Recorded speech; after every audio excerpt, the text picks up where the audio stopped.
Les Noirs et les Arabes, restez chez vous. Ça, c'est un message qui est envoyé à Trump pour tous ceux qui aimeraient se rendre à la Coupe du Monde en 2026 pour soutenir leur équipe.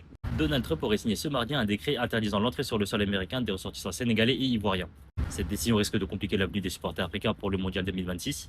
Des exceptions sont prévues pour les joueurs, le staff et leurs proches, mais pas pour les fans. On l'avait vu lors de la qualification de l'Irak et de l'Iran pour la Coupe du Monde. Pareil, les supporters irakiens et iraniens ne seront pas autorisés à venir sur le sol américain. Mais pour le coup, ça fait des années que c'est comme ça entre l'Irak, l'Iran et les États-Unis, parce que les relations politiques entre ces pays-là sont très compliquées et Trump a dit que la Coupe du Monde ne serait pas une exception. Mais là, pour les Sénégalais et les Ivoiriens, c'est encore pire. Il n'y a pas d'histoire de tension politique ou de je ne sais quoi.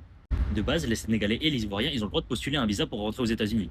Après, c'est validé ou pas, ça c'est autre chose. Mais en tout cas, ils sont autorisés à postuler. Et ben là, Trump, il leur a coupé l'herbe sous le pied, il a dit non, c'est mort, vous venez pas.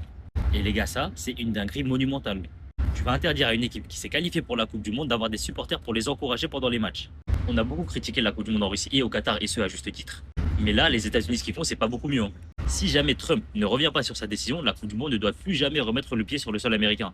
Du moins, tant qu'on n'a pas de garantie que tous les supporters auront le droit de venir encourager leur équipe. Je l'ai déjà dit, hein, la Coupe du Monde, c'est la fête du football et tu n'es personne pour interdire cette fête à qui que ce soit.